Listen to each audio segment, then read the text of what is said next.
Hello there, Unibob speaking. I continue my journey to the tops of the warrior ladder. Since the first milestone, which is timing +10, is completed, time to set the new goal. And it will be achieving 2k Rio, in order to get additional catalyst. Even though the metery was a very chill run and was timed +2, I am a bit concerned about my class adaptation. I'm not a DPS player that can fall off a bit DPS vice or even die several times without dire consequences for the run. Tanking is a whole another story. Especially being behind on item level. If you slack a bit, don't press a defensive to a tank buster, overestimate party composition and pull something we can't handle, or just use your defensives incorrectly while pulling, all this almost guarantees party wipe and a key deplete. That's a downside of being a tank player. Yes, it's the easiest role to climb the Rio, but at the same time the cost of your mistakes is also much higher. Taking all this in mind, I decided that it is too soon for me to go straight into +12, so I depleted the key one level down. So, Workshop 11, here we go. It is pretty straightforward dungeon, with low amount of alternatives in the route. Of course there are some options with MDI skips, but that's not what we want here. There are two problematic places in this dungeon in my opinion. First, pull of course. You need specific party composition to kick all the detonate casts along with high burst damage to kill all the casters fast. I don't have much faith in people playing in 10th or 11th key, so one easy option is to split first pull in two, and lust first boss instead. Luckily, I got a big PP pumper marksmanship hunter in the group that blasted through the first pull. And first boss was cleared easy peasy, 0 deaths. On our way to the second boss, I felt, finally, what it is like to be a protection warrior against big bleeds. Yes, it hurts, but luckily, we had Evoker in our group who not only theoretically can dispel bleeds, but actually did it in practice. Of course, how can any dungeon go without any spells casted on the ceiling? Typical Blizzard stuff. It was very smooth run so far, and I was starting to estimate our chances against the Sparkflux, the third boss. But reality hit me unexpectedly. I noticed that it takes healer too much time to dispel the debuff that the boss applies. And eventually, I die to it. I'm thinking to myself if it was just lags, or healer slacked. Shit happens. But second pull cleared all the doubts. Priest chose the wrong box to hide from ventilating flames and died, obviously. The dude disconnected momentarily without even saying goodbye or sorry. Such a little coward behavior.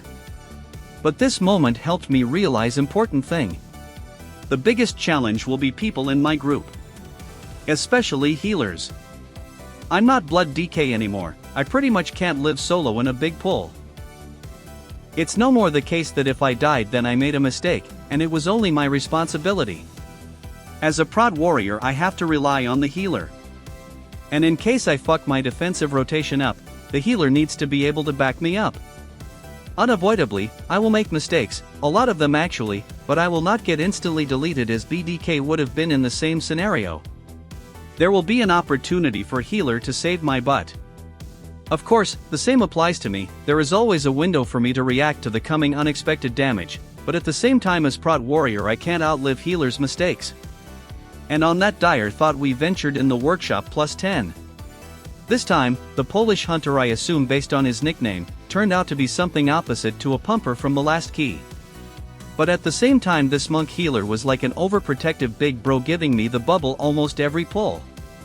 Easy first pulls, easy first boss. Then the second. No problems, we're blasting. And then I decided to fuck up the maze. 3 stuns in a row. Aggroed some citizens on my way in.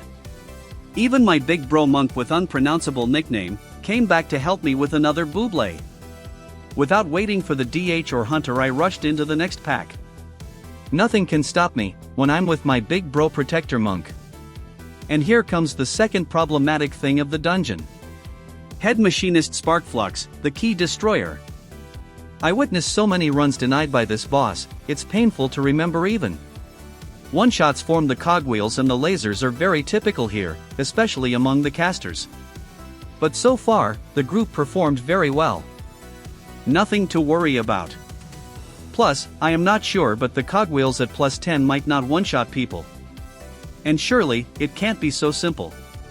Hunt dies, then my bro monk within several seconds time span, and then goes down the DK without healing from the monk. And we're resetting. The key that went so smooth so far. But there is 16 more minutes on timer. More than enough to finish it in time. The second time Rogue dies at 76% boss HP, 5% later Bloodlust follows. Probably Hunt decided that we need any help that we can get. My brother Monk is literal MVP in this run. He revives the Rogue and we're blasting. 25% HP, DH decided to relax a bit after these stressful 2 tries. Then, 5% later, down goes the Hunter. And I start to doubt if we can actually do that boss. No one else can die. I'm not sure if we have enough damage to kill the next plant. The affix spawns on top of us. And it's do or die moment. But here comes my big bro to rescue the run. The monk somehow deletes almost 10 million horsepower of the plant in a moment and saves the day. We're finishing the boss with 12 more spare minutes on the timer. What a Chad play, I must say. But our adventures did not stop here. Shroud skip goes not as planned, we pull the caster pack and wipe. Even the bubble from the monk didn't help. No more mistakes to time the key. 6 minutes for the last boss is very doable. And when it mattered most, the guys focused and blasted the boss. 0 deaths. 12 deaths in total. 2 full wipes. And 2.5 minutes of spare timer. I must say it was very easy run. The next challenge is Dark Flame Cleft plus 12. It is probably the easiest key this season. The third boss is concerning, but at this moment of the season, I'm pretty sure that everybody should know their job, plus our team is triple melee, that will certainly keep at least most of the group in the melee range. I got a double paladin party in my group simply because one of them was a 3+K player and the other one was 2.6. I don't mind having busters in my team. The hunter should be mega DPS as always, plus lust, plus he benefits from my buff. The first pull, we're blasting, healer keeps me alive, everything dies fast, and then as we continue to the second pull, everything starting to go sideways. Overseer knockbacks the mobs into the next packs. While trying to get the new upcoming trash grouped, and the caster kicked the paladin, rips aggro off of me and dies without pressing any saves. At least the second paladin bubbled and managed to survive when those 2 mobs aggroed on him. Then Overseer knockbacks Wicklighter into another pack. And at this point this run turns into shitshow. Muleherd cast enrages the patrolling mobs from the next section and pulls them. At the same time one of the paladins accidentally pulls the adjacent pack that was not supposed to be pulled. I'm noticing the pack coming from the next section when I was in the middle of the charge to the right one. Paladin dies to aggro. Our only range kick, Hunter keeps kicking the grouped mobs and not the casters that are spamming from a side. At this point I'm starting being frustrated. But most of this circus is my fault with tanking and party composition. When skipping the patrolling Overseer, only me beloved paladin with nice nickname Nahari stays with the Wicklighter and continues to DPS it. I was sure that he will body pull the Overseer, but somehow we avoided that. And being irritated already at some point throughout the pull, I missed the cart. So all the DPS switched to it with the delay, and Hunt didn't switch at all, being busy with the ads on his butt. Of course it explodes, but we don't stop here and continue our run. Second pull goes smooth as butter and we go down to the Waxatory. One of the hardest pulls in the dungeon, and surely our favorite Sellsword Paladin goes straight into oblivion to the combination of Quenching Blast and Bunk. But Bunk would have killed him single-handedly, I think. At the end of this pull I was on the edge without any CDs, but Priest managed to heal us through. But he had a very tough times healing through the Blaziken. 2 more deaths. 13 more minutes on the timer, but we continue our run. I thought that if we can pass the next boss we'll finish this run anyway, even untimed. But the run ended in unexpected manner. The boys forgot to watch District 13 prior to this key. 2 minutes wasted to the parkour. Priest can't make a jump. Decides to run through the pack without soothe, pulls the mobs, wipes the group and leaves. What a man! What a run! And here we are in 11 DFC. We got Feral with awesome Feral appearance, that I'm dying to get when Legion Remix comes out, and a Mistweaver Monk with awesome Transmog also. I must admit all the group was very handsome men. Or ladies, maybe, doesn't matter. That means that the run should be very chill. Druid is the veteran of the game, obviously. First pull I expected Vortex, didn't happen. But even without it, the run was smooth up the first boss. 0 deaths. We're blasting. Warlock dies to a cart. Got the res, we continue. Then Druid makes very badly timed leap and dies to the cart too. And we continue 4-man. Luckily that was it for the boss. We continue down to the Waxatory. 3 candles pull is a problem for melees. If someone doesn't still know, you can pull 3 candles together as they don't cast simultaneously, only one by one, until you don't die to a single cast. You're golden. But this time the history does indeed repeats itself, as our monk got bonked several times and Quenching Blast finished him. I was trying my best to live and kite, but Putty goes down to the casts eventually. 5 mobs left, but Monk decides that it would be a good joke to be bonked again. Luckily 5 task workers can be killed even without the healer, even though the Druid also was bonked several times. Unlike the priest, Monk was easily able to heal through Blaziken. No parkour shenanigans, as I invited the Warlock to our group this time. The Candle King died very easy despite the fact that I missed some pickaxes and Warlock declined the invitation to the melee camp. But then came the shitshow. The dudes pulled the mobs on the bottom of the stairs with their pets not once but twice. And our timer doesn't look so good anymore, but still, we can work with that. Here comes my fuck up. We were clearing through the lightless depth, and I decided to push the last pack all the way to the dynamites. And even when all the team came there, I died to a creeper dot without using any defensive like a massive noob. Eventually Giga Cat turned into Giga Bear and was able to tank the creeper. And here comes interesting mechanic. While I was investigating the ground, Mage released, which I did not realize. After being resurrected, all 4 of us used the dynamites and jumped into the cart thinking that Mage has more than enough time to come to us. But RP started when Mage was almost there. And now the key is done. Only 4 people throwing dynamites mean that the boss will have much more HP than usual. Plus, the time to kill last percents and to summon the Mage. 3 minutes on the timer, 2 creepers on me, we start the boss who was 91% HP instead of regular 81 to 83. Clean boss fight, and we were just 1% off the kill when timer stopped. Very close, but totally deserved deplete from my side. And I'm back to tense. Here goes the second easiest dungeon of the season, Motherload 10. I got a Pumper Paladin invited, and that made this run very chill. 1 overall death. 8.5 minutes under timer. Clean.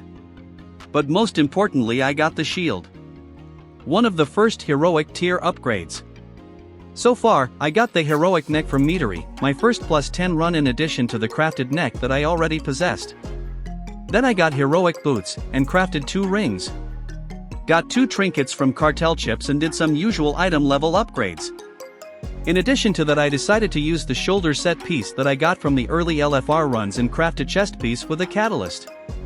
So I am item level 658 going into the next Cinder Brew +12.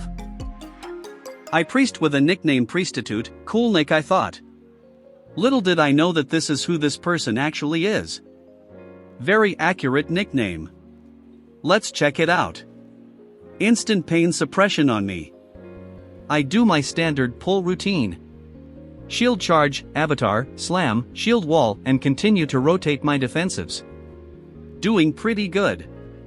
Lust is off. We're cool, pretty safe. Regular 1 muscle pull. But then our healer dies to a ground void zone. Nothing new, shit happens that what I though. Sending my whole defensive kit.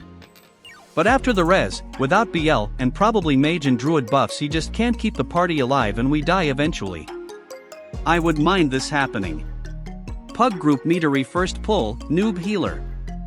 Some CC was not sent. It's all is kind of a routine for me. But then the priest decided to speak. Even slid to my DMS to brag about something. Blaming me being low-geared and asking to flex about my main. I can't wait for the lever system being introduced in the next season. Even though I can't remember even one instance of such behavior during DK climb. The people at higher Rios tend to be more calm. Most of the time they understand what mistakes led to the death or wipe even. But at the end of the season here in the range of 2.8 to 3.2k it seems like more common thing. People start to think that they achieved substantial results and can be toxic about others, thinking about themselves as perfect players. To be honest, I can't think of exact solution to the levers and griefers problem. My opinion that, next season, it would be nice to add deserter debuff, maybe in a reduced timer, 15 minutes, as addition to the leaving player so they can chill a bit and clear their mind. Anyway, after a break I'm heading into the 11th metery, again. I got the Paladin from the previous run, Unholy DK, and a Mega Balance Druid Booster 3.6k rating with timed 18 runs. Moreover, the Shaman is also seemed like a good player. Significantly overqualified party for this run I should say. And first pull proves it, with Paladin sitting on the third place in the meters with almost 16 million DPS after first muscle pull. With such a comp I started overpulling a bit which resulted in a Shaman death, being hit by a charge from Hobgoblin. All smooth from there until during IPA pull DK decided to give me heart attack by using a bomb limb during drop spawn, gripping two of them and almost wiping us. But Shaman managed to heal that damage and a shield is not an issue with such DPS. DK died to ground void but with 2 battle reses available it is not a big deal. Casual clear to the end with one unfortunate death and I'm 1972 Rio after this run. One more dungeon and we got 2k and an additional catalyst charge. Next is 13 Rookery. I usually do Parasol skip route. And we spend a bunch of time discussing the route, explaining Druid how to do the skip. And as was mentioned by the mage, if there is a lot of talking before the key start it usually ends very fast, very bad. I sure it did. Me being a bit awkward with the mob grouping. Running everywhere trying to kick every caster. As the result DK dies to the Void Rider AoE, shortly after Druid was caught by the Quartermaster frontal. While Druid was releasing mage died to the lack of healing. The darkness helped me and the DH himself to survive until the Druid came back, but the next AoE killed us all. Quick deplete, wizards are always correct, learn from the wizards. The following 12 Rookery run was pretty straightforward with small amount of deaths that happened during the lust pull before the second boss. Druid did a very good job keeping me alive from time to time. Cause the dot from the crushers hurts a lot I must admit. And there is very little that I can do about it. And when it was time for the Parasol skip, people actually forgot to do it. And it was very funny, me standing at the skip spot and the rest of the group down there in the water. To the rogue's defense I should admit he's the only one who didn't know about this happening cause when I relisted the group to invade him I forgot to mention the group, so don't blame the rogue. No problem, we have more than enough time to kill additional mobs. I was a bit concerned about the surviving the last boss, but it turned out that he did almost 0 damage just twice bringing me to 60%. That boss kill marks me reaching the second milestone that is 2k Rio and finally getting myself a theater key. The 13 theater was a big joke while skipping the first pack, we ended up pulling it. And the rest doesn't need to be mentioned. It caught our heel by surprise. Who panicked probably in cold and heal through the first Bloodhorn AoE. The run into the 12th theater did not pose any challenges. Almost meta comp, with DH as DPS instead of DK and me as a tank. Clean first skip. Good healing, good DPS. Good tanking, I hope. But we had 2 major issues this run. Mini boss skips. We tried both, none of them succeeded. Not an issue at this key level. A bit annoying, but it's okay. A chaotic lust pull at the entrance of the Barrow of Carnage. A healer and a druid deaths at the Gorchop. Pretty much all the highlights from this run. We started Mordretha a tiny bit under 5 minutes on the timer, very comfortable time for this boss. Clean kill, 0 deaths in almost 2.5 minutes and get a massive 368 Rio for this run. An immediate disconnect. Well played, Blizzard, you almost managed to stop me. But a bit too late. And that concludes the first week of my warrior adventure. I'll get 3 mythic track vault slots, hopefully for some tier piece upgrades. And surely I'll get something good. But I did not. Of course, Peacemaker is a best trinket, but at the moment I would get more profit from the weapon or the gear upgrades. There is no much choice anyway, Peacemaker it is. Thanks for the watching. My adventure will continue soon. Next stop is 3000 Rio. Bye.